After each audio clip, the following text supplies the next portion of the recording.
ದೇವರ ಕರುಣೆಯಾದರೆ ನಮ್ಮ ಪಾಪಗಳು ದೂರವಾಗುತ್ತಾ? ದೇವರ ಕರುಣೆಯಾದರೆ ಖಂಡಿತವಾಗಲೂ ನಮ್ಮ ಪಾಪಗಳು ಕೊನೆ ಹಾಕ್ತವೆ.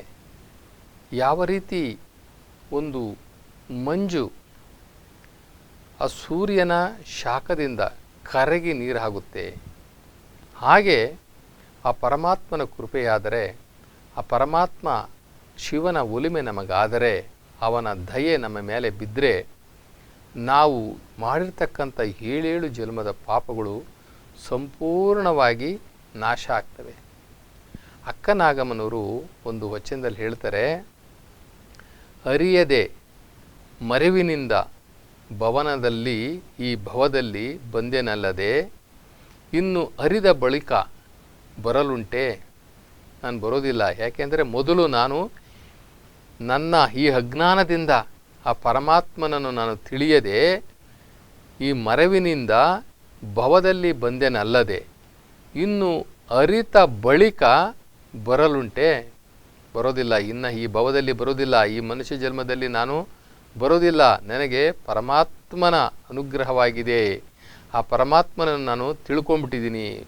ಹೃದಯ ಕಮಲ ಮಧ್ಯದಲ್ಲಿ ನಿಜವು ನೆಲಗೊಂಡ ಬಳಿಕ ಪಾಪ ಪುಣ್ಯ ಎಂಬುದಕ್ಕೆ ಹೊರಗಾದೆನು ನಾನು.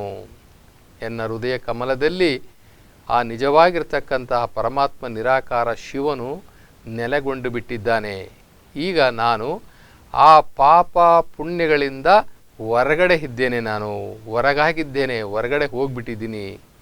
ಈ ಭುವನಗಳ 14ರೊಳಗೆ ಪರಿಪೂರ್ಣ ನಿರಂಜನ ಜ್ಯೋತಿಯಾಗಿ ಬೆಳಗುವ ಆ ಪ್ರಭುವ ಕಂಡು ಬದುಕಿದೆನು ಕಾಣ ಬಸವಣ್ಣ ಪ್ರಿಯ ಚೆನ್ನಸಂಗಯ್ಯ ಅಂತ ಹೇಳ್ತಾರೆ. ಆ ಭುವನ 14 ಆ ಪರಿಪೂರ್ಣ ಒಳಗಡೆ ಇರ್ತಕ್ಕಂಥ ಆ ನಿರಂಜನ ಜ್ಯೋತಿ ಸ್ವರೂಪವಾಗಿರ್ತಕ್ಕಂಥ ಆ ಬೆಳಗುವ ಆ ಶಿವ, ಆ ಪ್ರಭುವನ್ನು, ಆ ನಿರಾಕಾರ ಪರಮಾತ್ಮ ಶಿವನನ್ನು ಕಂಡು ನಾನು ಬದುಕಿದೆನು ಕಾಣ ಬಸವಣ್ಣ ಪ್ರಿಯ ಚೆನ್ನಸಂಗಯ್ಯ. ಇನ್ನು ನನಗೆ ಭವ ಉಂಟೆ? ಇಲ್ಲ, ಆ ಪರಮಾತ್ಮನ ನನಗೆ ಅನುಗ್ರಹವಾಗೋಯಿತು. ಅವನ ದರ್ಶನವನ್ನು ನಾನು ನೋಡಿದೆ. ಹೆಂಗೆ ನೋಡಿದೆ ಅಂತಂದರೆ, ಭುವನದ 14ರೊಳಗೆ ಪರಿಪೂರ್ಣ ಜ್ಯೋತಿಯಾಗಿರ್ಪ ನಿರಂಜನ ಜ್ಯೋತಿ ಆ ಪರಮಾತ್ಮ.